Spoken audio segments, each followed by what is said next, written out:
This is Nelson Kilmer with Hesston College as a physics professor and calculus professor in that, who has done a lot of research and background on that. Can you tell us a little bit about what your background is in interest in solar? Well, my background came from many years ago when we started looking at solar energy back in the 70s actually, and we developed a company that made solar heating air collectors called Sunflower Energy Works. And for about 30 years we've had air heating collectors on our house to heat the house. But more recently, photovoltaic panels have become much more cost effective and an opportunity that can be used. And this is going to be a net zero house. It's an all-electric house, and you expect that with this photovoltaic, with the solar, with the water heater heat pump, and with the new high-efficiency heat pump, that this should be net zero, which means you will have no more than the interconnect fee of $8 a month to hook into Westar. What can you tell us about net zero houses? Well, one thing I can say is that you have to work at both sides of the equation. You have to do as much as you can to conserve the energy that you have and use high efficiency equipment to make it possible. And also you have to figure out a way to produce what you can to resolve your electrical needs and your heating needs in your home. So our house used to use approximately 14,000 kilowatt hours. But we've been able to reduce our use by about 30%, and now we're also producing enough to recover the other 70% by production of photovoltaics and heating collectors. So you do have to plan ahead and look at keeping the efficiency of appliances and equipment. We've looked at the freezer, the refrigerator, the heat pump for heating, the water heating system, the insulation in the attic. All of these factors have to be taken into consideration and try to reduce the load down a bit. Once you get the load down, then you can supply the rest with solar energy. And to make a zero energy house, you can maybe generate 10,000 kilowatt hours a year off of the roof of the house and save about 3,000 or 4,000 to make it come out equal in the end, so that actually you produce all the energy you need to run the home. But this is basically one of the last things you do. You do all the cheaper conservation, reducing things first, and then you produce to fill out the remaining amount. Right, yes. And we have worked for 3 or 4 years here very carefully on this. But when we built the house, we built it with 6-inch walls and strong good insulation to start with. We've now put in new windows that are coated windows and high efficient windows. We also blew in fiberglass insulation into the attic to reduce the losses. That made a nice improvement on the cooling off at night. We have purchased a new refrigerator after ours was 30 years old and using about 50% more than it should have, and got it down to a lower energy consumption.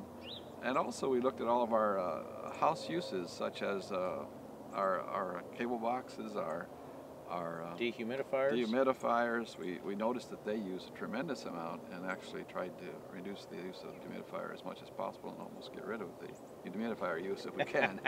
That was interesting. Yes, and then also we looked at the efficiency of our heat pump systems. We had an old heat pump that was 30 years old, and we got a new one which reduces it down to maybe 2/3 the amount of energy that the other one used to use. And also, Nick, you helped us become aware of the idea of a water pump. Water heater heat pump. Water heater heat pump. The GeoSpring water heater heat pump. Yes, and that has reduced our water heating by about 2/3, so that we're only costing us about 1/3 for water heating is what we used to. So all those efforts added up to about 3,500 to 4,000 kilowatt hours a year reduction in the demand load. And then if you want to get a zero energy house, you have to get the demand as low as possible. And then with the solar panels on the house, the photovoltaics will produce 9,000 or so here with our 400 square foot. And our solar heating ones will produce about 1,000 to 1,200, the 6 air heating panels. So we're producing about 10,000 kilowatt hours, and we've reduced our load by about 3,500 to 4,000. So all together, when you pull it together, I'm pretty sure we'll make a zero. All right, congratulations. Well, thank you. Thank you for your help in getting it installed. One other question. What do you, knowing you and all these spreadsheets and calculations and projections, doing this for years and years, what do you project the payback on this system to be? Well, considering the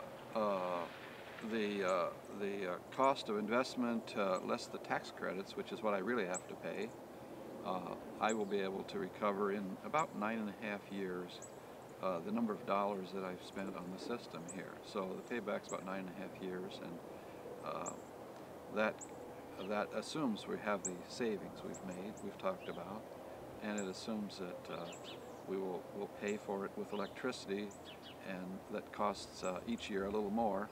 The average inflation in the last several years has been about 7%, and so I've increased the future cost of energy about 7%. If you reduce it to only 4% inflation, it takes about 10 and a half years to pay for it. But even so, it's in the order of 10 years, and that gives a return on investment, if you want to think about putting money into something, about 6 to 7%. 6 to 7% return on investment. So if you have funds available, it gives you better interest in the bank does. A lot better. Okay, thank you. You're welcome. This is Nelson Kilmer's house here in Hesston. These are 26 240 watt black on black sharp modules. That's a total of 6.2 kWs. They have the Enphase M215 microinverters behind each one of these that transfers the DC power that the collectors generate to AC, and then from there it's going directly into the breaker box.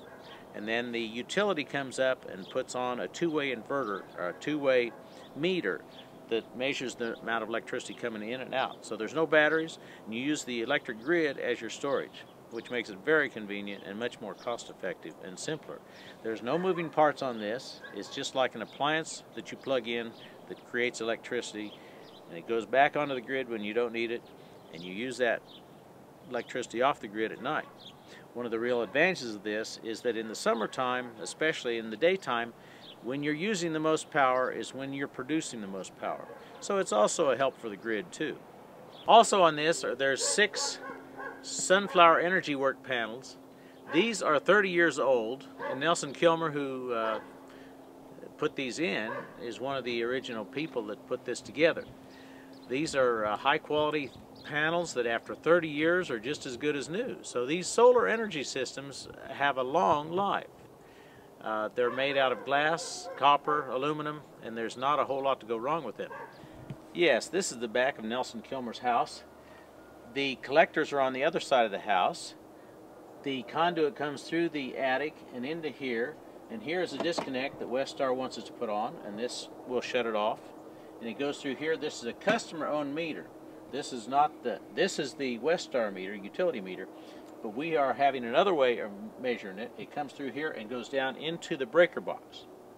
And then, of course, it can go back out through the line and go onto the line. But there's no storage necessary with this kind of a system. It's just in and out as needed. It's like an appliance. It's plugged in. There's no moving parts, and I think this kind of system, as simple as it is, should have a life expectancy of 30 to 50 years.